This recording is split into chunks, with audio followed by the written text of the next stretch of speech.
golpe de Rusia en África. Enseguida lo analizamos con más profundidad. Antes, Adrián, quiero conocer también tu valoración, tu análisis sobre estas amenazas de la OTAN y sobre todo estos mensajes que hablan de un ataque preventivo. Sí, está habiendo mensajes y está habiendo actuaciones. Yo creo que lo más llamativo estos días están siendo estos ataques a petroleros, no petroleros rusos, petroleros con petróleo ruso, pero con banderas y propiedad de otros países, ¿no? Lo cual son claramente actos de piratería reconocidos por Ucrania, pero que Ucrania habitualmente realiza estas operaciones normalmente con inteligencia occidental, normalmente con inteligencia británica, ¿no? Estamos hablando de dos petroleros, Kairos y Virat, que han tenido inundados o han sido inutilizados o han sufrido daños graves, ¿no?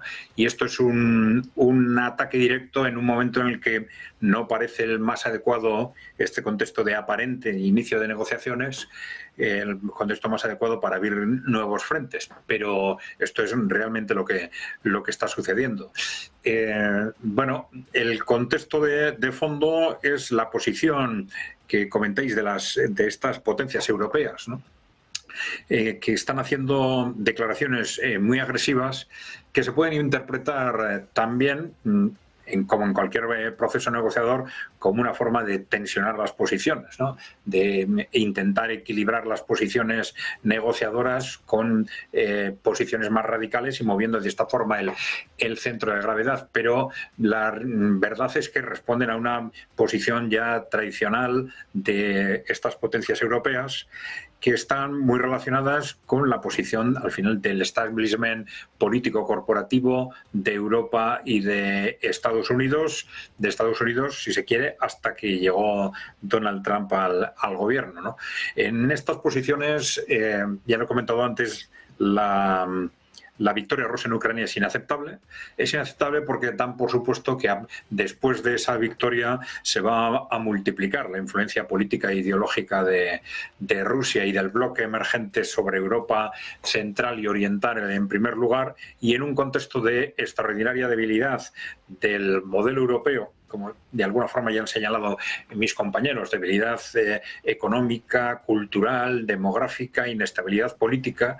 Claro, la inseguridad de estos países frente a cualquier avance de un modelo que de hecho está funcionando económicamente, políticamente y socialmente en los países emergentes, pues es evidente que a nada que este modelos, digamos, de alguna forma anticorporativo, que se empieza a difundir en Europa central y oriental, pues el riesgo de derrumbe del modelo tradicional, que es el que soporta a estas élites político-corporativas occidentales, pues es altísimo. Vamos a tener, de una forma u otra, un choque político constante en los próximos por lo menos 3-4 años entre el bloque político tradicional, que nosotros llamamos el partido único, de los grupos que se llaman a sí mismos de izquierda, derecha o centro, pero que en realidad en todo lo estratégico están sometidos a los intereses corporativos, que son a los que hemos estado votando durante 40 años y han controlado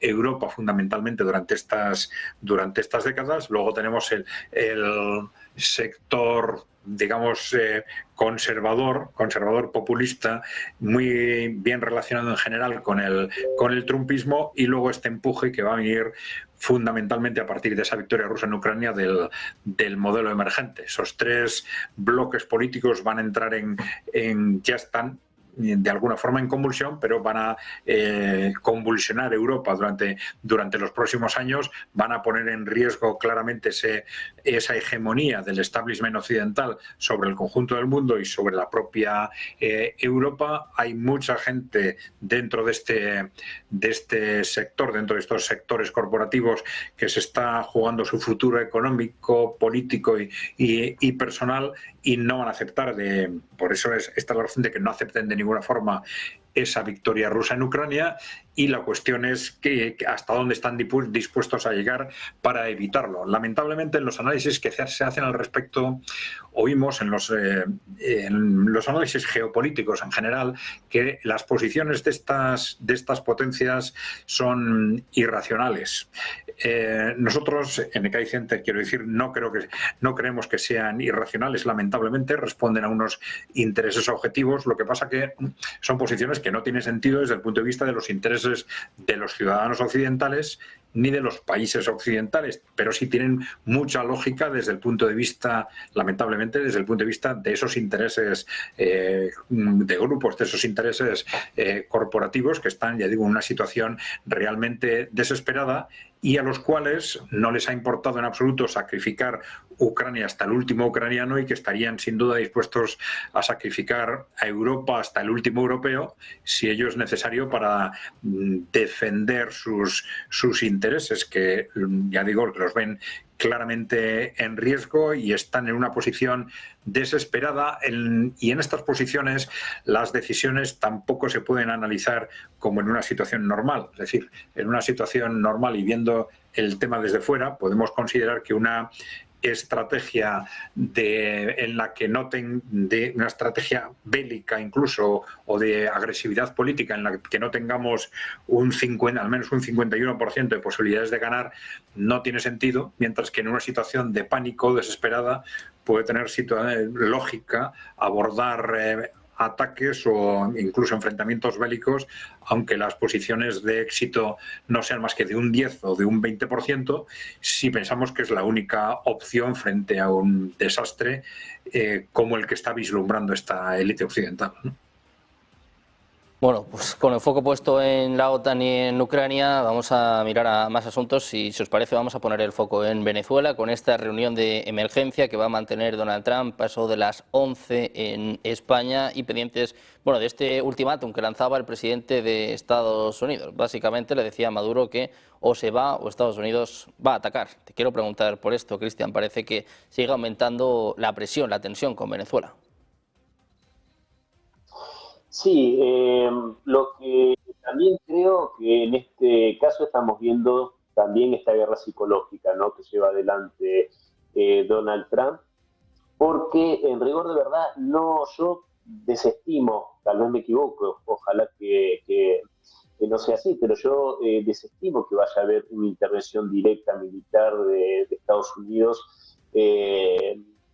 sobre Venezuela. Yo creo que eso implicaría un costo enorme para Donald Trump a nivel mundial, a nivel de prestigio y también incluso puertas hacia adentro para lo que es su electorado y justamente el sector más fiel que tiene, que es minoritario dentro del partido, porque como mencionaban los compañeros, sin duda en esto que bien profundizaba Paco y que lo conecto con esa caracterización que hace Adrián del Partido Único Europeo, en este caso, sabemos que en Estados Unidos Trump se ha convertido en una especie de anomalía, porque hay un partido único, que es lo que bien mencionaba Paco, ¿no? Este interés en las cosas realmente importantes de la geopolítica, republicanos y demócratas iban más o menos por los mismos andariveles. En este caso, yo sí creo que esto es una operación psicológica que busca la desestabilización interna y que caiga por su propio peso ante esta situación el gobierno de Nicolás Maduro.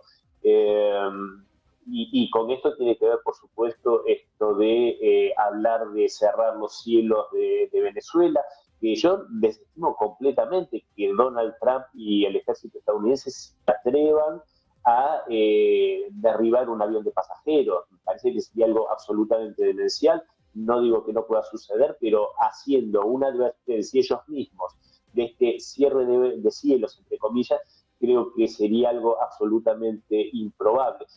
Pero claramente que Donald Trump también le tiene que dar algún aliciente a esos neoconservadores que tiene dentro de su partido, a Marco Rubio, Lindsey Graham, Ted Cruz, a esos personajes de los cuales él también necesita los votos en el Senado, necesita de esa facción que es mayoritaria dentro del Partido Republicano. Entonces, me parece que esto va un poco más en ese sentido, y el tema es que Nicolás Maduro pueda mantener la cohesión interna, pueda mantener una adhesión popular y al mismo tiempo yo creo que también tendría que, más allá de que ha dado gestos, yo creo que no es algo de descartar que puedan llegar a un acuerdo los dos presidentes sentándose a dialogar. Ya lo dijo Trump, que él está dispuesto a dialogar con todo el mundo y que dialogaría con Maduro. Y máximo estando detrás de Venezuela, apoyando Rusia y China, yo creo que ahí debería haber una profundización del intento de dialogar. Con esto cierro, el problema es que en el caso de Venezuela también pasa con Irán, a veces también tienen que mantener una posición ante su público, ante su ciudadanía más agresiva, más altisonante, y esto también llega a ser un escollo que, por ejemplo, con Rusia y con China no pasa. Paco, te quiero preguntar a ti también por esta amenaza del fin de semana por parte de Donald Trump, que hablaba de cerrar el espacio aéreo de Venezuela, estas informaciones que hablan, bueno, del contenido de esta llamada entre Trump y Maduro, donde el presidente venezolano habría rechazado el ultimátum de Donald Trump. ¿Cómo ves la situación con Venezuela? El cierre del espacio aéreo de facto se ha hecho, ¿no? Gracias a los europeos, entre otras cosas, ¿no? Las compañías de bandera españolas, francesas, británicas han suspendido los vuelos a Caracas, con lo cual han conseguido cerrar el espacio aéreo venezolano al tráfico de aviones civiles, ¿no? Con la consecuencia nefasta que eso puede tener en un país que también vive en una parte del turismo, ¿no? Lo que estamos viendo, yo coincido con Cristian, yo no creo que Estados Unidos se atreva a plantearse una intervención militar directa sobre Venezuela. Venezuela no es Panamá, no es una república bananera, no es la isla de Granada. Es un país grande, poblado, con un potencial económico importante, con un ejército medio, digamos, que cuenta con apoyo creciente por parte de Rusia y de China, por parte de Rusia también en el plano militar. Gran parte de los cazas venezolanos son rusos, Sukhoi, por ejemplo, ¿no? Por poner un ejemplo. Y yo creo que no aprenden, ¿no? Estados Unidos, a pesar de del relato de Hollywood, es un país especialista en perder guerras. ¿Quiere repetir otro Vietnam con Venezuela? ¿Otro Afganistán? Otra guerra de Ucrania, que la están perdiendo, de hecho, ¿no? Más recientemente. No saben a lo que están jugando, ¿no? Porque al final esa opción de una intervención militar contra Venezuela sería un avispero que iba a acabar muy mal para Estados Unidos, ¿no? Y aparte del factor interno, ¿no? Gran parte del electorado de Trump fue por sus promesas de paz y de pacificación, ¿no? Si al final lo que hace Trump es lo que hizo Obama o lo que hizo Biden, que es iniciar más guerras, pues evidentemente va a perder el apoyo de una parte de su electorado, ¿no? El más tradicionalmente republicano, en el sentido tradicional histórico, ¿no? Que era más aislacionista y menos intervencionista, ¿no? A lo que está jugando Estados Unidos es a un cambio de régimen en Venezuela, por medio de estos órdagos, estas maniobras militares agresivas en el Caribe, esta política de las cañoneras y estas amenazas constantes. Y bueno, pues ya hemos visto hace bien poco cómo acabó esa estrategia con Irán, ¿no? Al final lo que consiguieron fue fortalecer al gobierno iraní, ¿no? Más que debilitarlo, ¿no? Con incluso intervención directa en el plano militar, ¿no? Con ataques de misiles y de aviación, ¿no? sobre Irán. Al final no han conseguido sus objetivos, todo lo contrario, se ha fortalecido el gobierno iraní. Y con Venezuela, ¿qué puede ocurrir? Evidentemente que lo pasen mal, pero yo creo que el pueblo venezolano no está dispuesto a acabar como Libia, ¿no? O acabar como Afganistán, o acabar como Ucrania. Es que los ejemplos históricos, tanto antiguos como recientes, son demoledores, ¿no? No creo que sea la mayoría de los venezolanos apoyen más o menos al gobierno revolucionario, no están dispuestos a que Venezuela se convierta en otra Libia, ¿no? En un estado fallido, en un mercado de esclavos. Ya sabemos cómo acaban las intervenciones occidentales en los países del sur, ¿no?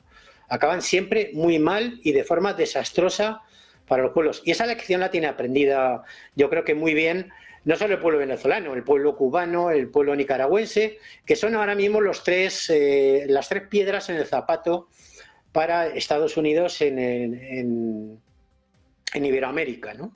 Al sur del Río Grande, porque más o menos controlan la situación en otros países, bien con gobiernos directamente afines, como el de Milei, o por gobiernos inconfesablemente afines, como el de Boric, en el caso de Chile, por ejemplo, ¿no? Es decir, en esta versión también del partido único neoliberal, de la falsa izquierda y la verdadera derecha, también se da en Iberoamérica, ¿no? En estos casos, ¿no? Pero hay, digamos, tres piedras en el zapato para el imperialismo estadounidense actualmente, que son Cuba, Nicaragua y Venezuela. Y yo no creo que esos países ni esos pueblos estén dispuestos a repetir experiencias históricas como las que ha habido en otros países del sur, con intervenciones directas de Estados Unidos o de la OTAN, ¿no? Y por otra parte, yo dudo mucho que Estados Unidos esté en disposición ahora mismo de plantearse abrir una nueva guerra con Venezuela. Yo creo que lo que intentan es eso, debilitar al gobierno venezolano a base de amenazas y de sanciones económicas, ¿no? Puesto que el bloqueo del espacio aéreo, por ejemplo, para compañías comerciales son sanciones económicas, ¿no? Que afectan a sectores como el turismo y otros, ¿no? En fin, la situación es compleja, pero yo no creo que al final ni Venezuela vaya a rendirse, ni Estados Unidos se plantee una intervención directa, porque sabría que tiene todas las de perder. Bueno, pues muy atentos a lo que pase con Venezuela, esta reunión de emergencia en el despacho Oval, eso de las 11 de la noche en España. Nosotros nos quedamos ya sin tiempo. Adrián, Paco, Cristian, un placer tenernos a los tres por aquí. Muchísimas gracias por estar con nosotros. Igualmente, gracias. Muchas gracias. Muy buen día. Nosotros que hacemos una pausa, enseguida miramos al cierre europeo. Atentos también a esta reunión, a estas declaraciones de Zelensky y de Macron. Una pausa y enseguida la información en Negocios Televisión.